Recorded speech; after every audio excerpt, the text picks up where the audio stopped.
সকালে বরের অফিস থাকা মানে ঘুমের থেকে উঠেই নাকে মুখে কাজ করা কিভাবে যে ২-৩ ঘন্টা কেটে যায় আমি নিজেও টের পাই না। মাঝে, মাঝে মনে হয় আমি স্বপ্নের ভিতরে সব কাজ করে ফেলছি। তো চলেন আজকে সেটাই আপনাদের সাথে শেয়ার করি। আসসালামু আলাইকুম। সকালে 4:30টার দিকে উঠি। উঠে হচ্ছে আগে রাইস কুকারে ভাত বসিয়ে দিয়ে তারপরে নামাজ কালাম পড়ে রান্না-বান্না করতে আসি। যেদিন রান্নাটা একটু বেশি থাকে সেই দিন আমি রাত্রেবেলা রান্না করে রাখি আর বাকি রান্না সকালে করি। তো আজকে হচ্ছে একেবারেই সিম্পল রান্না ছিল।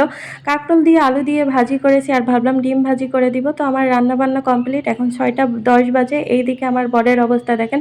সে এখনো নাক ডেকে ঘুমাচ্ছে, অথচ অ্যালার্ম দিয়ে রাখে 6টার সময় উঠবে, কিন্তু এখনো সে ঘুমাচ্ছে। তারপরে তাকে ডেকে দিয়েছি। ডেকে দেওয়ার পরে সবকিছু রেডি করে নিয়েছি। এখন খাওয়া-দাওয়া করে নিব। তারপরে একটা ডিম ভেজে দিলাম। আজকে যেহেতু ওইভাবে কি রান্না করব বুঝতে পারতেছিলাম না, তাইতে আর কি ওই যে ভাজি দেবো আর ডিম ভাজিই দেবো। আর এখানে আমার বরের অবস্থা দেখেন। ও না হচ্ছে যে হাঁড়িতে দুধ জাল দেওয়া হয় ওই হাঁড়ি চেটেপুটে খেতে খুবই পছন্দ করে। তাই তো সবসময় যখনই বাসায় দুধ নিয়ে আসে আমাকে বলে, দুধ খেয়ে তুমি হাঁড়ি দাও। এই হচ্ছে অবস্থা। হাঁড়ি আর পরিষ্কার করা লাগে না ওইভাবে, দেখতেছেন না, হালকা একটু ঘষা দিলাম, ডলা দিলাম, হয়ে গিয়েছে। যেভাবে আমার বর চেটেপুটে দিয়েছে।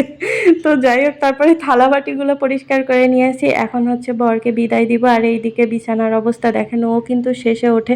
তারপরে বিছানাটা একটু গুছাতে পারে, তাও না। আপনারা শুধু ভিডিও দেখে মনে করেন যে কত কাজের, আসলে ছেলে মানুষ কোনো কাজেরই না।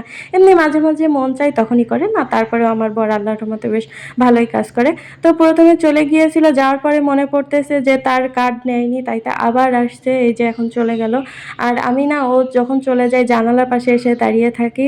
আর এখানে থেকে একটা নিয়ম আছে। নিয়ম বলতে কি জানেন? ও এখান থেকে রাস্তা পর্যন্ত যাবে, আমাকে ৪ বার হচ্ছে আল্লাহ হাফেজ দিবে, টাটা দিবে। তো এই জিনিসটা আমার খুব ভালো লাগে।